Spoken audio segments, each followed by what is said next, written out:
Welcome to Art Ed Radio, the podcast for art teachers. This show is produced by the Art of Education, and I'm your host, Tim Bogatz.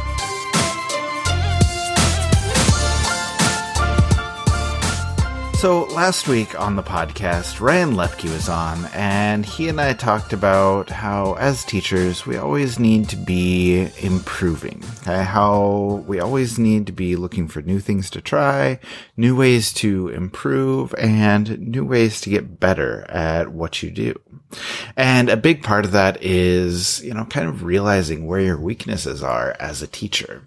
And so that got me thinking about other ways in which we try and improve. And, those are the choices that we make ourselves. These are the professional development that we take on, whether that be courses that we take or the articles we read, or even these podcasts that you listen to actively make sure that you get better. And you should be commended for doing all of those things because it is so important for you to continue to try and improve. But, what I want to talk about today is what happens when your hand is forced. And what happens when, rather than choosing to get better, you are forced to get better. So how does that affect you? When you have a lesson that you want to teach or part of a curriculum that you're required to teach, but you're not comfortable with the content. I know that's something that affects a lot of teachers, especially in their first few years. It's something that affected me really badly when I was first starting as a teacher, and I want to talk about that today. And now I know you're probably thinking, last week we talked about pointing out our weaknesses and how we can improve. And this week we're talking about, the subject matter in the media where you're not comfortable, you're not good at it, and what to do when we struggle. And you're probably wondering, Tim, Andrew's only been gone for like 3 weeks. Are you falling apart already? And the answer is maybe. I love talking about things that we know a lot about. I love talking about things that you're confident in. But honestly, I think it's important that we talk about things that we aren't great at. It's important that we identify our weaknesses and, more importantly, talk about exactly what we can do to get better. Like I said, it's definitely fun to talk about all the things you're great at and the things you enjoy, but nobody's teaching situation is exactly like that. And there are times that you're going to struggle. There are times when you don't know what you're going to do or you don't know how to do it. And I think we need to embrace those for a couple of reasons. First, it's the perfect way for us to improve, and that's everything that we talked about last week with Ryan. You need to challenge yourself if you want to get better. And secondly, we need to show our kids that it's okay to struggle. It's okay to not know everything. Okay, so that's what I want to talk about today. Abby Schukei will be here in just a minute, or more specifically, she's here right now waiting for me to get through this terribly long intro because we're going to record this in person. And honestly, I think she's getting kind of annoyed that I'm taking so long. But we're going to talk about what to do when you're not comfortable with content. But first, I want to tell you about the Art of Ed's Studio Ceramics course. I also want to tell you that Abby's glaring at me because she didn't know there was an ad coming too, but her mic is off, so she can't do anything about it. Hey, but I know that Abby is taking the Studio Ceramics course right now. I know she loves it. It's a chance to both make your own work and learn techniques for your classroom. You can experiment with hands-on techniques, using slips and underglazes, texture treatments, doing advanced hand building stuff. And, you also learn about how you can create interdisciplinary connections. Okay, it's an 8-week course on ceramics that you can take for 3 graduate credits, and you can sign up today. There are new sections beginning in April, May, and June. You can check it out at theartofed.com/courses. Okay, now it's time for Abby. Let's go ahead and get started with our conversation.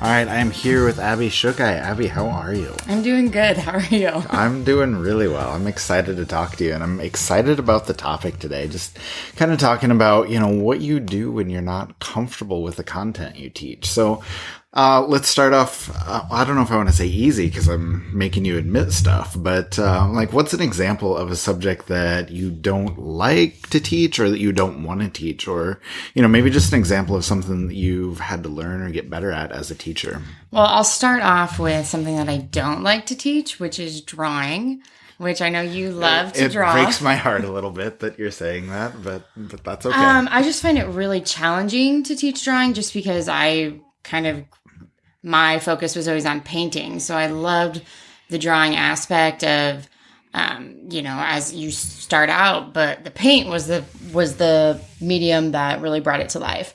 So I have a hard time teaching drawing to my students just because there's so many different things.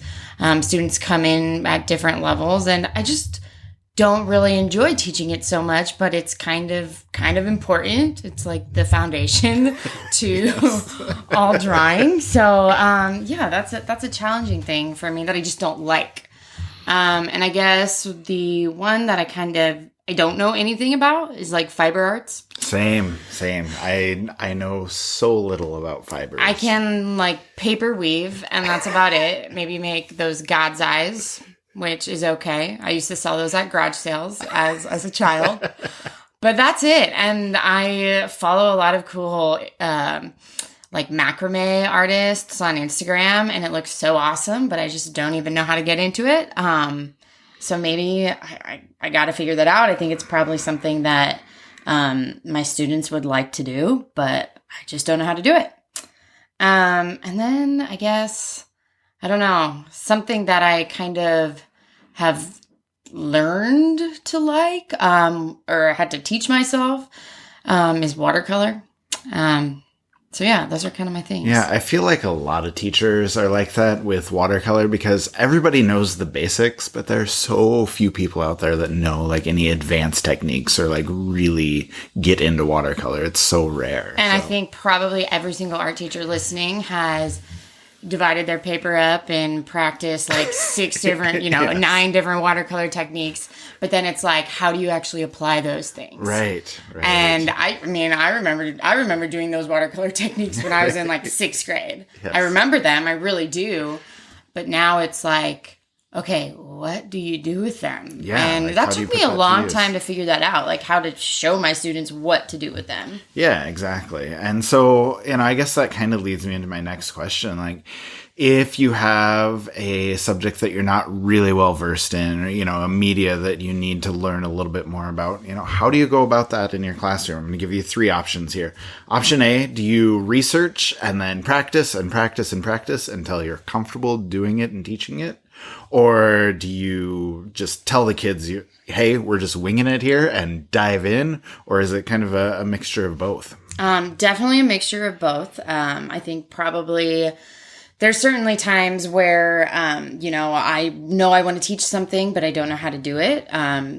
Because, one of the things, art teachers are expected to know so much. Yes. And so probably actually I would say probably most of the stuff we teach, we actually never did it, before we researched it. So I do a lot of researching, but there are totally times where I just kind of wing it. And when I do that, I think it's really important to be honest with your students that you're doing that. And it can kind of be like a learning experience together, and you guys can kind of teach each other as you go. I kind of always like to take the approach of, hey, I really don't know how to do this, but let's learn it together, and we'll kind of work through the problems and things like that.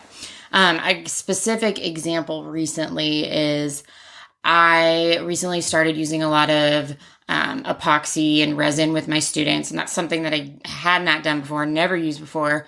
Some students saw something on YouTube and they were like, I want to do this. And I said, okay, let's do it. But I was like, oh man, how? So we just did some research, and now we use it all the time just because a student actually asked if we could do something. So I think it's cool when you're able to bring, both of those sides into the art making process. Yeah, I think that's a really good way to go about it. And it kind of gets me thinking about what I want to ask you next, because I want to just tell you, like, when I first started teaching, I was definitely an option A person, like research and practice over and over, because I was so nervous. Like, I felt that pressure that you're talking about of like having to know everything and having to be the expert on everything. And I was so afraid, like I couldn't let my kids see that I didn't know how to do something, but my thinking has kind of evolved, where like my first couple years, I was just so nervous about presenting a demo. I didn't know how to do this. And oh my God, the world's going to end if I mess this up, but then my thinking kind of evolved. And so, I got to the point where I was more than comfortable saying, hey guys, I don't know how to do this yet. I'm still learning too. But like you said, let's do this together. And so I guess my question is, like, has that happened to you? Like, has your thinking evolved? Have you always been the same way as far as, just winging it and diving it in? And on top of that, I guess, how would you suggest teachers approach that? Like, should they be an expert, or do you think they need to just dive in with their kids and give it a try with them? I think it's okay to do a little of both. And I think it's going to change with your experiences. Starting out at the elementary level, like I did, it was a lot easier to kind of not be as prepared, because sometimes like your students aren't really going to know if you don't know. Yes. But now definitely at the secondary level, it's important because you want to show them more advanced techniques and options and just all these really cool processes that you do need to be prepared for. But I think it goes back to it's important about having an honest communication of, hey, I haven't done this before. I've been researching this stuff, but it might not go as planned. So I think it's just kind of important to kind of lay that out like that. And I think I've kind of always been that way. But definitely I'm more transparent with my secondary students now. Well, and they're going to call you out too. For sure. Yes. You need to be honest with them. So, we talked a little bit earlier about, how we need to be an expert in every area. And obviously there are things that we love more than others, me drawing, you painting, but, we're required to teach so far beyond our comfort level or our strengths. And so I guess what would be your advice? Like, how do you push through and go about teaching those things that you aren't as good at or that you don't feel as comfortable doing? Well, I think one of the things I told you that I don't really like to teach drawing, which you never told me what you like to teach. So we'll get back to that.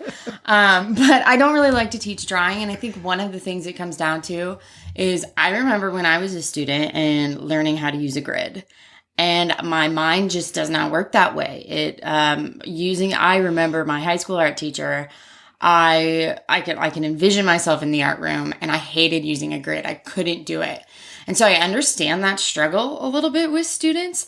And I tell them, hey guys, I absolutely hated to do this and I was not very good at it. And I don't use it now today, just because it's just much easier for me to look at something rather than to grid it out. And I know plenty of my students don't work that way. So I think if you're able to share some of those experiences with your students, and, I'll lie a little bit to them and say, I really hated doing the grid technique when I was growing up and learning how to do this.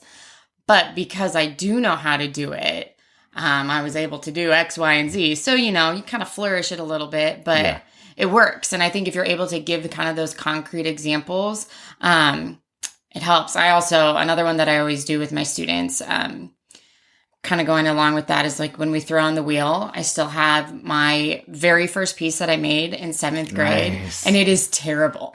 And they all it's not centered. It's like curled. And my students will make fun of me. And I was like, okay, well, you're going to do better than this. And they all do.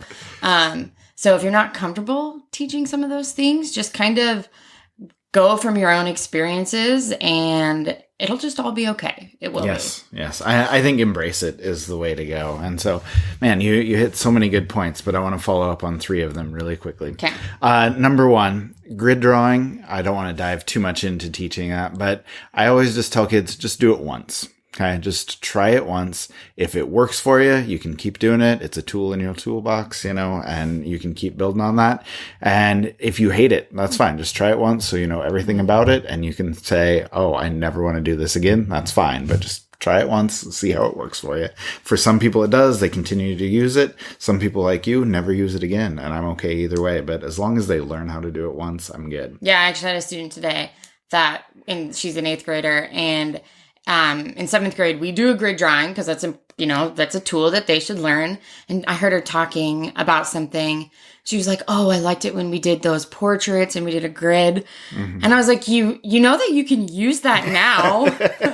She's like, "Oh." It's like, if you like doing that, like, we can do it now. Yeah. So I guess it does stick. It does work for some kids. No, it definitely does. And, I also think that, like you said, showing kids your old work is fantastic because, like, my high school kids are 10 times better than I ever was in high school.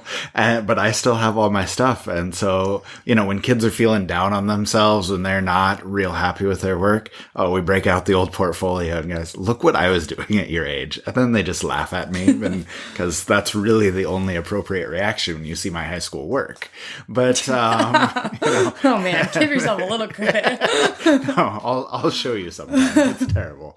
But, and third thing, like you said, just embrace that attitude and, give them a goal. Like, show them your 7th grade throwing piece and say, hey, your only goal is to do better than this. And, it gives them something to shoot for. And I think that works. So, but yeah, let's dive back into, I guess, more of those ideas on things that you maybe don't want to teach. So, what do you do when there's something that's required by your curriculum or something you have to teach, but you absolutely hate it? Like, what's your mindset in that case? Find a way to make it exciting. So, there's some, like, if you're going to do, like, let's talk clay here for a second. Okay. So, I know there's so many good hand building techniques that students should learn how to do, slab building being one of them. Mm-hmm. But man, can we go beyond just like basic slab boxes? Let's build a box. Yes. And I see that all the time, and sometimes they're really awesome, but it's kind of boring. It's kind of boring. So I kind of, how can you take something up a notch a little bit? What can you do to kind of level something up? And I think you go about that, going back and just using your resources, whether it's a YouTube video or just being inspired by other art teachers that you follow on social media, or, I don't know, go to the library and check out a book of something sometimes I do that and I'm like, wow, I would have never just got that on the internet. There was one time I went to the library and I found a book on printmaking that was from like 1972. And I'm like, okay, let's just give it a shot. And then it showed me like this process for carving into plaster, like blocks of plaster, and then doing prints from that, which I had not done before. I have not done that. And so, hey, books from 45 years ago, let's see what you got. And, sometimes bringing out the ancient things can be new again. Can be exciting. Resources. Yeah, so that's cool. Okay, so I guess though, as we're kind of wrapping this up, because I don't want to talk too long about all the stuff that we hate teaching. If we look big picture at this, like in the long run, doesn't, kind of fighting through these struggles and teaching those things you don't love so much, finding new ways to do it, finding ways to make that exciting, doesn't all of that put together make you a better teacher in the long run? Oh, absolutely. And we have to remember that we're doing this for our students. And even though maybe I don't like to teach drawing, I know that so many of the students in my classroom want to draw. They love to draw. So I am not benefiting them if I'm only teaching what I like, which we should hopefully not be doing that. Yes. But it's just one of those things. I know I always ask when I get a new group of students in, the first thing I always ask them is, what is one thing you want to be able to do better? And of course, the answer is always, I want to know how to draw better. I want to draw realistically. Can I interrupt real quick? Please. And just tell you, that's why I love teaching drawing. Oh. That's what it is, because every kid who comes into your classroom not everyone, but they say, I want to learn to draw better. And so, I don't know, I feel like if we can teach them to do that well, they just have so much pride and like such a feeling of accomplishment when they can do that. And, that's what I love about teaching drawing. I see your point there. Okay. But I'm going to kind of go on the opposite here. But I hate teaching drawing because students think it's hard. They don't want to work to it. And there's so many things that they have to put together. And like, you have to practice. You have to do all these things to become good at drawing. And I think I see a lot of reluctancy from my students in that regard. So, man, I know they get better. But maybe I should just try to love it a little bit more. Embrace the process, Abby. Yeah. Okay, now you still have to answer the question. Okay. What is your least favorite thing that you don't like teaching or not comfortable teaching? Oh, definitely watercolor. Okay. All right. Because, so I've talked on this podcast a million times about how I got all through high school and all through undergrad without ever doing ceramics. I never had a ceramics course. And so when I first started teaching clay, it was a struggle. Let's be honest. It was a nightmare actually, but I came to love it. I got good throwing on the wheel eventually. And I really kind of learned to embrace everything ceramics, glazes and techniques and tools and everything. But I've just never found the joy in teaching watercolor. Like you said, you do your exercise, let's do wet on wet. Let's add some salt. Let's try a dry brush. But then how do you translate that into anything really? You talked about how we need to make things exciting for our kids. And I've never found a good way to do that with watercolor. So anybody listening, if you have great watercolor lessons or great watercolor ideas, shoot me an email and we can talk some shop. So. Yeah, show us how you use and apply all those watercolor techniques that we're making our students do.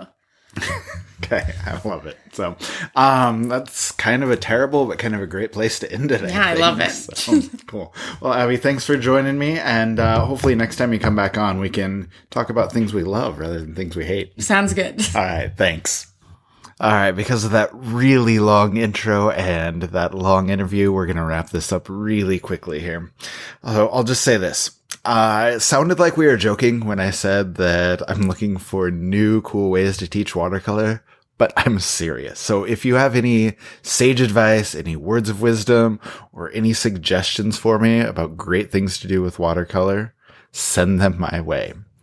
And I suppose Abby and I aren't going to agree with the drawing thing. I'm always going to love teaching it, and she's not. And that's okay. That's the point, right?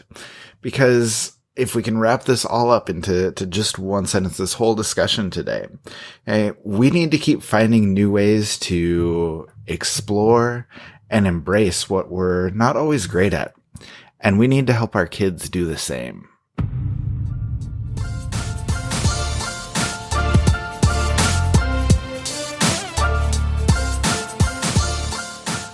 Art Ed Radio is produced by The Art of Education with audio engineering by Michael Crocker. Make sure you check out the Art of Ed website this week. It is Sculpture Week, and we are talking about all kinds of ideas for incorporating more sculpture into the classroom. Abby has an article that I think was published yesterday. I've got one coming later this week about some of my favorite contemporary sculptures. Everything there this week is some good stuff, as it always is, but it'll be worth your time to check it out at theartofed.com. We'll talk to you next week.